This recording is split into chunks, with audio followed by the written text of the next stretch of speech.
Celebrating 48 years on the air, award-winning Farmweek is a production of Mississippi State University Extension. Today on Farm Week, bird flu also in the news. More states now testing their milk. Plus, a follow-up on our HOGUMENTARY story we hear from the Mississippi Ag Commissioner. In Southern Gardening, a different kind of story. Are you liking it? And in our feature, an encore before this year's premiere, the 2024 Dixie National Sale of Junior Champions. Farm Week starts right now.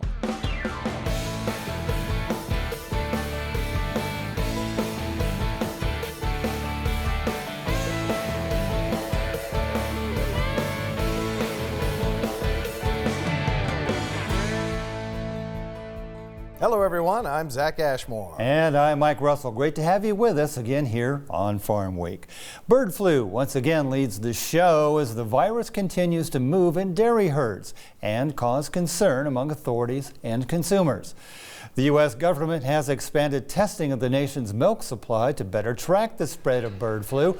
A few days ago, the USDA said an additional 6 states have enrolled in its testing program. That brings the total to 36 states since the first round of states joined in early December. With the latest expansion, testing will account for nearly 75% of the nation's milk production. H5N1 bird flu has been spreading in dairy cattle since March. Infectious disease experts have called for expanded testing since the beginning. In related news, Georgia is suspending all of its poultry activities after the state's Agriculture Department confirmed a case of bird flu at a commercial operation in Elbert County last week. This is the first time bird flu has struck a commercial poultry operation in Georgia since the nationwide outbreak began in 2022. And it's the 5th time authorities have detected the virus in the state. The suspension means all poultry exhibits, shows, and sales in Georgia are on hold until further notice, and all commercial poultry operations within a 6-mile radius are now under quarantine and will undergo testing for at least 2 weeks. The state's agriculture commissioner called the bird flu discovery, quote, a serious threat to Georgia's #1 industry. Though H5N1 has affected poultry operations and dairy herds, authorities continue to say that bird flu poses no threat to humans as long as food products are prepared properly. Last week, we showed you an encore of a special report we called a HOGUMENTARY about the exploding wild hog population in Mississippi. This week, a follow-up. I spoke with Ag Commissioner Andy Gibson and asked him how concerned he is about the problem.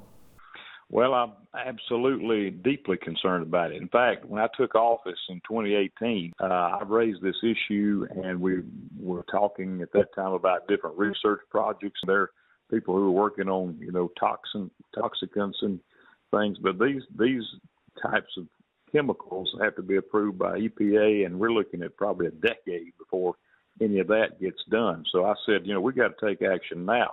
Back in 2018, the state's study showed that $65 million worth of damage was being done every year to our agriculture production, to our land, to our resources. And since that time, it's only gotten worse. I got a call not long ago from someone in southwest Mississippi who sent me pictures of where the hogs had actually rooted up a public highway down there. I mean, it rooted under the highway, caused it to wash away. So they're destroying the infrastructure now as well. There's some serious problems, and we have got to get aggressive, stay aggressive about this as we move to the future. I wouldn't be a bit surprised if we didn't have, nearly 1 million of these hogs in Mississippi by now. What we do know now is just a few years ago, they were only in 23 counties, but today we have documented the fact that hogs are in all 82 counties. So that tells you a lot about how they have proliferated the landscape of our state. We've done some new things that are helping. We've trapped 4,000-something hogs through our new wild hog control program that was authorized by the legislature in 2020. We've done a lot of education of folks about these hogs, the dangers, the risks, the destruction that they do. And I think we've seen the overall awareness of the issue, and there's a lot of interest in this trapping system that we have. So the crisis is real. It is absolutely as bad as everyone says it is. And the thing about these hogs is they reproduce so quickly. If you were able to kill 3/4 of them today, they'd be back in full force in just 1 year, because that's how they reproduce so dramatically. So it is an ongoing battle, but I do think we have a higher level of awareness. I think a lot of landowner interest in helping control this, as well as folks in the wildlife department as well. And we are really proud of our hog control program that we rolled out through the Department of Agriculture and Commerce. State has launched a number of projects focused on reducing or at least controlling the wild hog population. You can find out more about all the state's efforts. Just visit the Wild Hog Control Program online at mdac.ms.gov. With the inauguration of Donald Trump this week, a reminder that tariffs are likely to become a trade issue again. Reporter Peter Tubbs has more about that and the reactions from Canada and Mexico in this report. Increases in tariffs on products imported from Canada, Mexico, and China could be inflationary for the American consumer. Just Canada and Mexico are the biggest trading partners with the United States. Together, they represent close to 30% of all trade done by the United States. In the case, for example, of Mexico, close to 23% of agricultural products imported by the United States come from Mexico. In the case of Canada, for example, 50% of energy-related products that the United States imports, they come from Canada. The volume of trade between the United States and its neighbors means small changes in trade policy could have outsized effects on the economies of all three countries.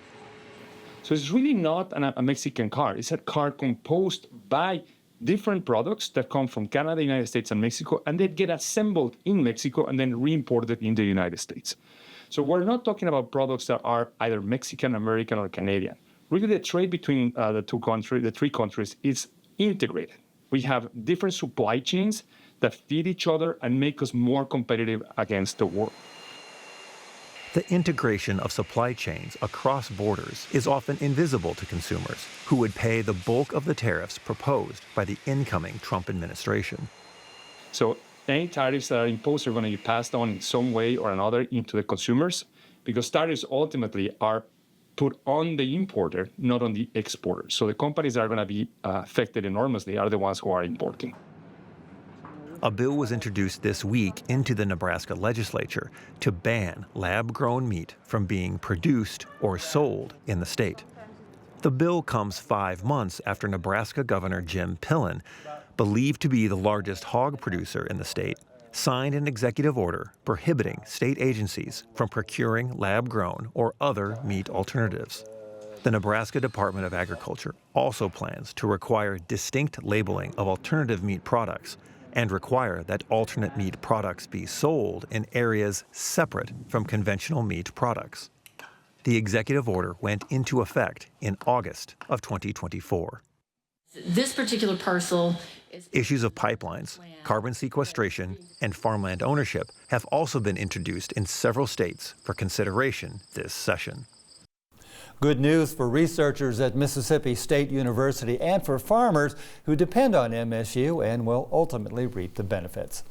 In a statement from Mississippi Senator Cindy Hyde-Smith, MSU will receive more than $660,000 in federal funding from the USDA. Hyde-Smith is a member of the U.S. Senate Committee on Agriculture, Nutrition, and Forestry. According to her recent press statement, much of the funding is for tackling destructive plant pests in the state of Mississippi. She says fighting the pests is, quote, a constant battle, and that the money will help fight threats to crops. On the lighter side, misconceptions about something we see a lot of here in Mississippi, lichen. Turns out it may not be the problem that some actually think it is. Here's Eddie Smith with an insider explanation.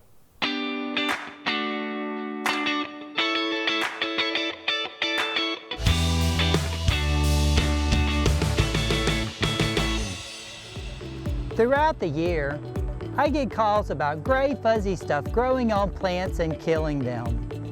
The culprit that causes concern is lichen. A common misconception is that lichens are parasites feeding on landscape plants. However, They are a symbiotic relationship between a fungus and an algae.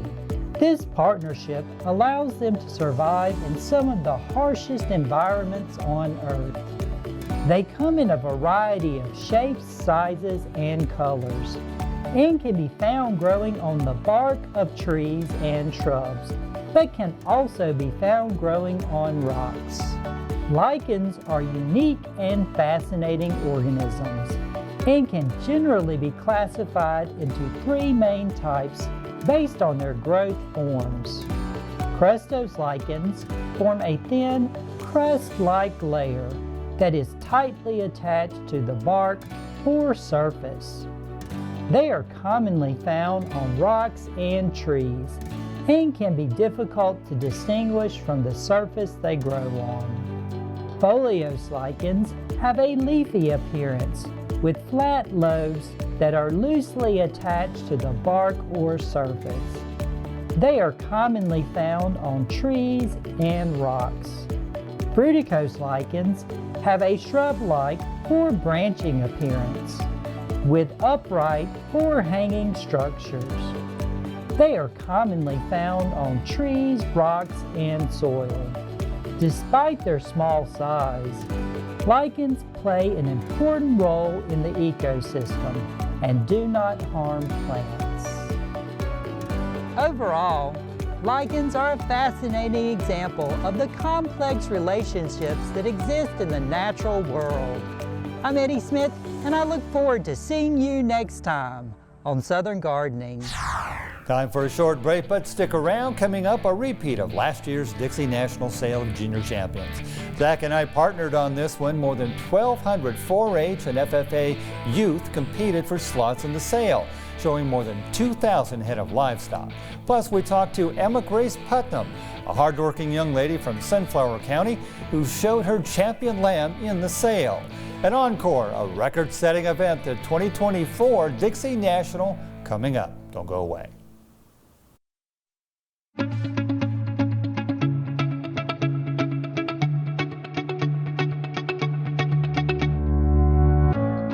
I believe in people and their hopes, their aspirations and their faith, and their right to make their own plans and arrive at their own decisions, and their ability and power to enlarge their lives and plan for the happiness of those they love.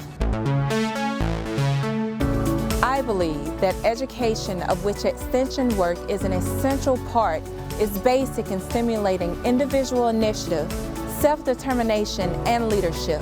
That these are the keys to democracy, and that people, when given facts they understand, will act not only in their self-interest, but also in the interest of society. Because I believe these things, I am an extension professional.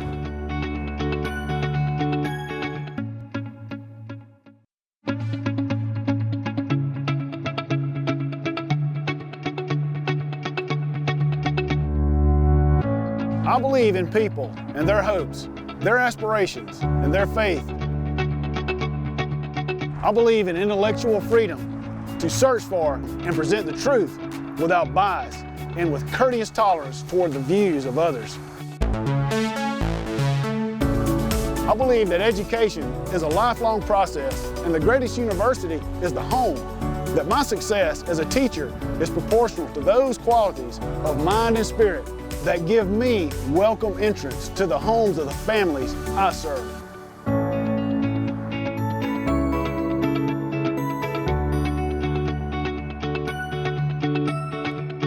Because I believe these things, I am an extension professional.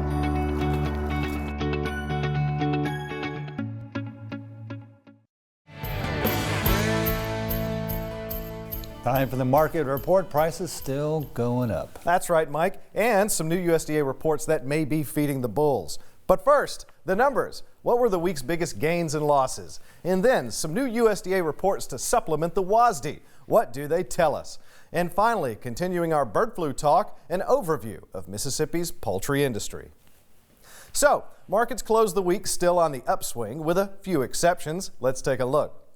The week's biggest gain, lean hogs up over 5.5 cents and over 6 3/4 increase from the previous week. The week's biggest loss, sugar again, down 1 cent, a near 5.25% decrease from the previous week. So last time we had the WASDE, this time we have several row crop reports that give us a deeper look into the production and stocks. Here's Bella Bingham with what they had to say. Based on data from the National Agricultural Statistics Service and the latest WASDE report, corn supply is 273 million bushels lower than December 2023 projection. Corn production estimated 276 million bushels lower this month, along with a 2% decrease in yield projection to about 179 bushels per acre, while harvested area up slightly at about 83 million acres. Corn stocks reported down 1% from December 2023, along with feed and residual use cut 50 million bushels. Domestic corn use for ethanol about 2% higher through September to November 2024 compared to the same time period in 2023. In soybeans, production reduced 95 million bushels to 4.4 billion. Harvested area reduced by 0.2 million acres, mostly due to less acres in Kansas, Oklahoma, and North Dakota. National average soybean yield down 2% from last month's forecast. Crush for September through November 2024 increased 6% compared to 2023 due to higher crushing rate and an increased extraction rate of both meal and oil. Total soybean oil sales about 372 million pounds, with the majority going to South Korea, Colombia, Morocco, and Mexico. Rice production in the U.S. raised about 2 million hundredweight, mostly due to higher yield, up by 1% from last year. Harvested area lowered 29,000 acres, but acreage still higher than 2023. 2024-2025 all rice harvested area increased in the southern U.S. Louisiana the only exception, with the largest gains in Mississippi, up 28%. Carry-in raised 500,000 hundredweight, 32% higher than 2023. U.S. wheat exports unchanged at 850 million bushels, while imports increased 5 million bushels. Wheat imports for June through November 2024 down 7% compared to the same time frame the previous year. All wheat feed and residual use unchanged at 120 million bushels. Seed use raised 2 million bushels and winter wheat seeded area up 2% year to year. December 2024 stocks up 10% from the previous year. On-farm stocks up 8% as well. We've been talking about the recent outbreak of bird flu among Mississippi chicken flocks, a significant thing in this state because broilers are our #1 ag export. So, how did that come about? Here's a special report. You might not know it, but Mississippi is one of the largest broiler chicken producers in the country, number 6 in the nation as of 2024, and one of 20 that produce 93% of the national total. In 2023, poultry and eggs generated $3.52 billion. How did that come about? What makes Mississippi so involved with chicken production? We need to go back to the last century to find out. During the early 1900s, the breed of a chicken was more important than its ability to produce eggs. Poultry judges were held in high regard, and exhibitions were commonly held with awards being given to the best of the breed, similar to dog shows today. In the 1920s, crossbreeding began so commercial poultry operations could find chickens who were the best layers. Suffice to say, the old-school breeders were not keen on this trend, and some still feel that way today. However, research has indicated that crossbreeding has helped create the commercial chicken varieties we use today. Throughout the 20s to 40s, it was common for hatcheries to be on or near main streets of towns, and chicks were sold over the counter in small batches, about 10 to 50 chicks. World War II saw the U.S. poultry industry grow. However, this didn't affect Mississippi until the late 40s and early 50s. During this period, more and more poultry companies began purchasing their own breeder flocks. Hatcheries, feed mills, grow-out operations, and processing plants becoming vertically integrated. By the mid-1950s, integrated poultry companies began contracting with farmers to produce eggs and broilers. In general, the contract required the company to provide chickens, feed, and technical knowledge. The farmer provided the land, house, equipment, and labor. The vast majority of Mississippi's broilers and eggs are still produced under this type of arrangement. The Extension Service and the Mississippi Poultry Improvement Association conducted numerous poultry barbecue demonstrations throughout the state to promote chicken consumption. Poultry companies hired men to work with the farmers with whom they had production contracts. These men were called servicemen. Mississippi State University conducted schools to teach the most current technology available. Approximately 150 to 300 poultry workers attended these two-day schools. The industry matured during the 60s and early 70s. Several companies ceased to operate efficiently and were purchased by other companies. The industry consolidated into fewer, larger companies, and that is how it is today. And that's it for a deeper look into the markets. Just a reminder that bird flu is not a significant health risk to people, but it does affect poultry prices and egg prices too. Mike? Thanks, Zach. In this week's feature, before it comes around again shortly, one of the state's biggest livestock events. You're about to meet a young lady who has very special college and career plans after she ages out of 4-H in another year or so. Say hello to Emma Grace Putnam.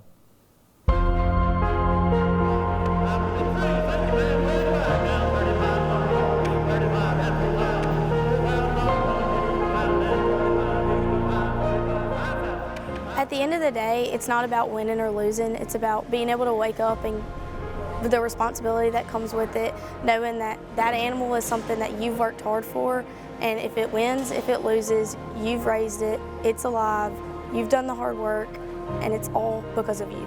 Responsibility, a word that pretty much defines Emma Grace Putnam, a 16-year-old junior from the Mississippi Delta. This is her 4th year in the Dixie National Sale of Junior Champions. She's been showing animals for 10 years. My brother and my sister are older than me, so I kind of got into it as pre-4-H at our county and district show. And as soon as I came of age to legally show, I started and never fell out of love with it. It's one of those things that if you start, you just get addicted. I would have bid $5,000. I would have bid $5,000. It was another great year for the Dixie National, a record-breaking year, in fact, grossing more than $484,000 on 53 animals sold. 39 scholarships were awarded, totaling $61,500. For all the 4-H and FFA kids involved, it was a magnificent chance to shine. And for Mississippi's Ag Commissioner Andy Gipson, a chance to brag on these kids he and so many others hope will stay right here and flourish at home in the Magnolia State. And I want to suggest to you that this is the best youth development and the best workforce development program in the state of Mississippi. The youth livestock programs with 4-H and FFA, the great work of Mississippi State University, the extension agents, and the ag teachers out there in every county. And today we celebrate the culmination of their hard work. These are the young people who are our future leaders. If you want to see the future of Mississippi, you look at these young people here today. The work ethic and drive of these young people weren't lost on Angus Catchot either. He's the new director of Mississippi State University Extension here at the Sale for the first time. Because Extension oversees 4-H, needless to say, he and the rest of Extension have a vested interest in seeing these kids do well. You can tell the responsibility of raising animals has resonated through the way they carry themselves.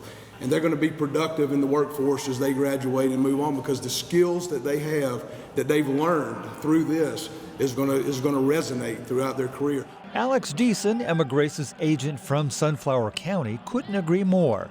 He's been working with her since she was 8 years old and couldn't be prouder of her effort and success. For her, he says, 4-H was the key. It rewards the kids that put in the work ethic like Emma Grace and many others that you see absolutely love the program and gain so many benefits, responsibility, leadership, work ethic, all of it. It's just rewarding to see these kids be able to surprise everybody with what they do in here. This year, Emma Grace had a lamb in the sale, a Division I reserve champion named O'Malley. She had support from her sister Lily, who aged out of 4-H herself a couple of years ago and now attends Mississippi State. My sister has been the biggest influence ever in my life. She's the only person I can look at and say, I want to be like her when I grow up. And for me, I will never be able to let her understand how much I appreciate that and how much that helps me in my life.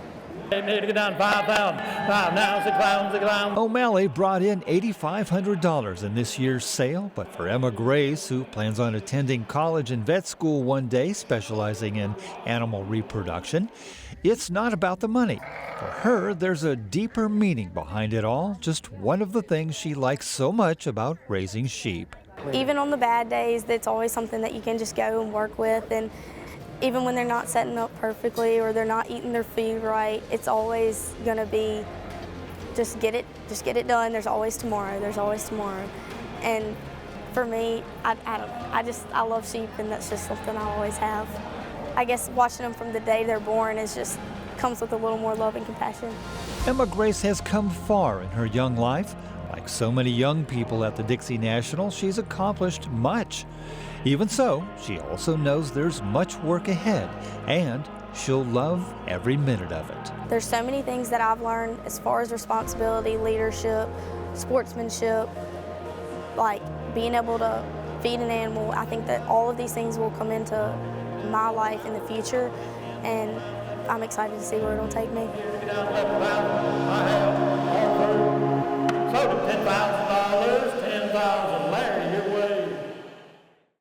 Congratulations once again to Emma Grace Putnam and to all those young people. Well done. Well, next week, a special encore, the beginning of our two-show special report, Balancing Act. It is a balancing act, the stewardship of land in the Mississippi Delta that serves to feed hungry Americans and yet is also a habitat for hungry birds flying south for the winter. At the same time, it's also an example of how one simple change just might be all it takes to meet everyone's needs. Balancing Act, our special report, begins next time on Farm Week. Remember, if you missed a story, look for past episodes of Farm Week on our website at farmweek.tv. And don't forget to follow us on Facebook and YouTube. See you next week. Thanks for watching.